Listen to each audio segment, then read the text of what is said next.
Clint for years. Guy Jean is the one who really comes to mind on YouTube, who really has some issues at time with your assessment, thinking that a big next step for C.J. Stroud is the leadership portion. And that, as you've said, to you is maybe the biggest thing outside of the offensive line for you on this offense, maybe even on the team, but at least on this offense, is the growth factor of C.J. Stroud as a leader. It should be the biggest.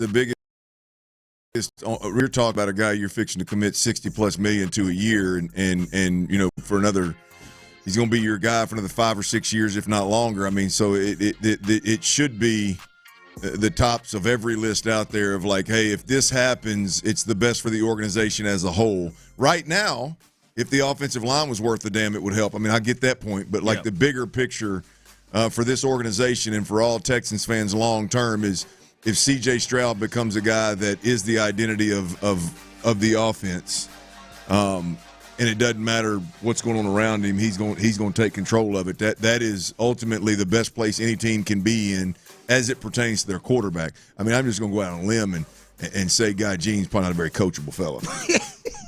It's a different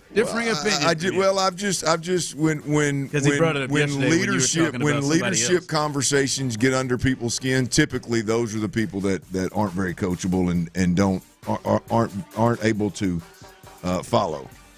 Typically unable. Anybody that minimizes the importance of leadership is that's interesting to me. But go ahead. I mean, Guy Jean, I love you, but damn. Well, I think he's not alone. There have been other people when we had these conversations. There's more Guy Jeans than not that have had issues with your assessment, your thought on that, and I'll be with us because I've agreed.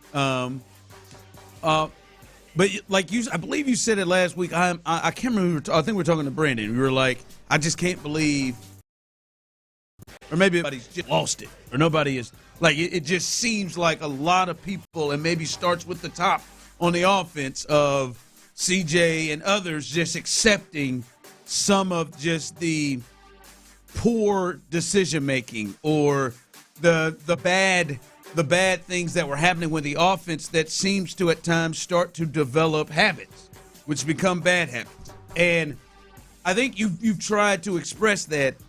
I think Joe Burrow, another top quarterback in this league, maybe this is an example of exactly what you're talking about. All right, the second season that they're going to do the quarterback, Netflix did. If you remember, they did it a couple of seasons ago with Kirk Cousins, Mahomes. I think Marcus Mariota was on it, and somebody else better than him was on it. But they did the quarterback series. They're doing it again, and Joe Burrow is probably the highlight player on that one.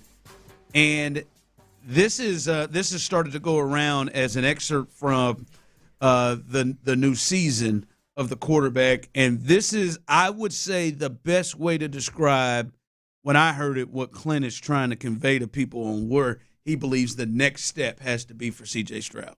The penalty train rolls on. What the f*** are we doing, man? Wake the f*** up! F***ing mental mistakes all day. Way to finish the day. That's a great drive to finish it. I know it's frustrating. Embarrassing. We'll address it, but at the same time, let's enjoy some wins. Fuck that. We sucked today. That was embarrassing. Okay. We jumped off sides 8 times. I know that. This is. He let it fly, didn't he? Yeah, he did. And Zach Taylor, a guy spells Zach with 3 letters. Zach Taylor came over and tried to pull the. Hey man, it's calm down. This is a game they won by double digits, I believe, against the sorry ass Titans. He was having none of it from the head coach to try to reel it in. No, we jumped off sides 8 times, and I can hear how Joe may have reacted to the Minnesota game and a couple of other games where they had issues with protection, they had issues with penalties. But when I heard that, I felt like that was kind of the route you're talking about, that that has to come about at some point when things are just going downhill. It ain't no kinda to it, Ron. It's exactly what I'm talking about, right? Because here's the best part of that is when the head coach, who happens to be the play caller, so the main communicator with the quarterback in this instance, right? When that guy comes over, and the quarterback, being Joe Burrow, if he sits there and goes, "Yeah, you're right, I'll calm down. We did some good stuff. Yeah, you're right." Then the coach goes to the locker room. "Hey, guys, we won. Let's focus on that we won, guys. Let's focus on that we won." And then everybody comes to practice Monday, and it's just happy-go-lucky, and it's acting like with that performance right there, 8 penalties, 8 false starts or whatever it was, isn't going to get your ass kicked, and they're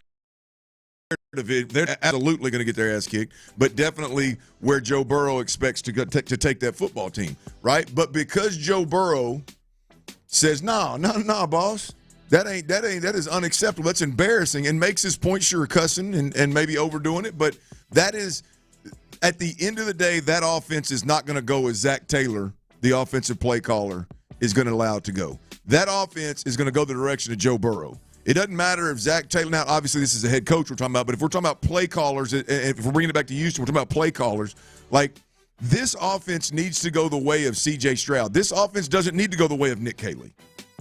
Like Nick Caley doesn't need to dictate what is said in meetings in terms of like this kind of stuff. When there's poor play, like C.J. Stroud needs to make sure that every coach around him understands, like, no, that's unacceptable. We're not going to go to the post-game presser. We're not going to go to the team meeting. We're not going to go into Monday and Tuesday's meetings with this, oh, we got us a win, boys. We got us a win, because that is it's hard to win in the NFL. Yeah, it's hard to win in this NFL. It's hard to win the division around here. Like at some point in time, and I've said this a million times, at some point in time, the Houston Texans offense, in terms of standards being set, in terms of guys being held accountable, in terms of the brand of football that is going to be Houston Texans offensive football, that needs to come from C.J. Stroud. If you're going to pay that guy $60 million a year, that needs to be C.J. Stroud. That doesn't need to be, well, Nick Caley does or doesn't have the ability to talk that way, and he is or he isn't a great play caller, or he has the ability to hold somebody accountable or not. No, C.J. Stroud needs to be that guy. And that is exactly what the hell I'm talking about. And why are you so hell bent on that he needs to be that guy and that not come from another place? Well, because, I mean, whether you like it or not, the quarterback is the one that's standing up speaking. He's the one that's talking to the media. He's the one that's talking to the team. He's the one that garners the respect just for the position that he plays. And he's the one that can carry the biggest stick from a leadership perspective, especially when you have the ability that C.J. Stroud does. Everybody in that room knows that C.J. Stroud has the ability to go win a championship, right? Can C.J. Stroud overcome Bobby Slowik? Can C.J. Stroud overcome Laramie Tunsil? Can C.J. Stroud overcome now Nick Caley if Nick Caley's not great? Can C.J. – and I'm talking strictly from the leadership standpoint, strictly from a set the standard accountability standpoint. Can C.J. Stroud do those things? Or when Nick Caley doesn't work out, are we still going to be sitting around going, oh, well, Nick Caley didn't communicate this, or Nick Caley couldn't do this, or Nick Caley couldn't do that? Like the offensive line coach. We're going to go through another offensive line coach. I think this will be number 7 since I've been here. Are we going to talk about how much he sucks? Or are we going to look to C.J. Stroud to be, hey, man, this has got at some point has to become C.J. Stroud's football team. It's not excusing all the other guys' shortcomings. I understand that. But when situations like that right there pop up, which there have been plenty since C.J. Stroud's been in Houston, and we've heard it. We go to the podium and thank the good Lord, and everybody's going to get better, and everything's fixable, and this and that. And instead of, no, man, that is completely unacceptable. Now, I'll say this. They're all fixable. I think D'Amico got there late last year. Yeah. I think D'Amico finally got there last year. He was like, nah, that ain't it. I know he got there at the post-game presser for the last game. I know his ass was there at that point because he let us all have it. But to me, that is the next step. Yeah, but he let us have it. Like he let us have it. Did he? To the media, he said some things about accountability and guys playing hard and guys having some self-pride and things like that. Like that is what I'm talking about. CJ, D'Amico, all of that we can't tiptoe around and worry about hurting everybody's feelings. I'm not saying you constantly go out there and for no reason throw guys under the bus the way Bill Parcells constantly did. I'm not saying that, right? I'm simply saying call a spade a spade. If that performance sucked and you just beat a pissy poor team, then don't walk out there and thanking everybody for the W. A couple of things from that. One, it wasn't just to Zach Taylor. And in that audio, you can't see, but it was to everybody, the offensive line and everybody on the sideline. He walked off. It wasn't just, to the coach. He said it, what are we doing? This is embarrassing. He did it to everybody. So it wasn't just, hey, I'm just telling the coach, and he obviously let it be known to everybody there, and clearly he was steamed the whole way.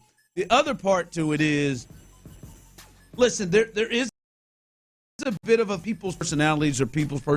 Yeah, sure, absolutely. And you go, and you don't really want somebody to come out of their personality. But I will say, watching that, it feels like CJ would probably play more of the route of what Zach Taylor was sounded like. If in that situation, like if you drop, the Minnesota game is the one that comes to mind, right? They had pressures, they had sacks. He was getting hit a lot, and then they had multiple false starts and offsides lined up. I know he was frustrated. You could see it in his face. He was frustrated. But it does feel like, and maybe that is just CJ's personality, it does feel like he would be more on the Zach Taylor, way to Zach come said back. Let's focus on the positive. Hey, focus on the positive. He would be more, on that than maybe the, hold up, what? Like, we got to fix this. Mm-hmm. And I do think, one, it is year 3, going into year 3, and I've said this when we've had these conversations, he may still be growing into that and feeling that. I don't know if Burrow was that way immediately coming out. But whatever your style is, like at some point, it does have to come out of, guys, hey, man, this ain't it. And I think what you're saying is the reason why it's got to be him is because his voice carries a certain level. Are going to actually stop traffic and move on in a way that they may not do it if Laken Tomlinson or Titus Howard did it, or even Nico did. There ain't a player out there that even is remotely close to carrying the power that C.J. Stroud has in his voice. The key is you can't sit around and let the next offensive coordinator be that guy. That's the biggest point here, guys, is you can't, let's go 2 years. Let's take Mr. Positive approach here. Let's say Nick Caley blows it out of the water and everybody from New England that made him an assistant coach for 9 years, that's been talking about how good of a head coach or a play caller he's going to be, let's say they're all right. Let's say he moves on in 2 years and he becomes – now the next guy that comes in here, we're going to have to worry about, will this guy take the bull by the horns? Will this guy hold people accountable? Will this guy rip some ass and make sure that the standard is set and the standard is met?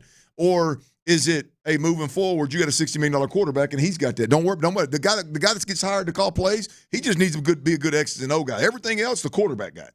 Because the reality is right now, nobody carries the power that C.J. Stroud does on the offensive side of the football. You got a hell of a head coach. D'Amico is an absolute beast from a head coach, from this leadership perspective. But there is a void because he is a defensive-minded head coach that he needs his quarterback. In my opinion, he needs his quarterback to be the guy that sets the standard, a guy that holds people accountable, a guy that when it ain't right, when all this stuff ain't right, it don't matter if you win or lose. We got to hold some people accountable to what the hell's going on around here. Yeah. Like that's got to come from CJ. And I disagree with the whole, well, some guys have a personality, some guys, if you're going to pay a guy $60 million a year to be that guy, and you're a defensive-minded head coach, your quarterback better find a way within his own personality to be that dude.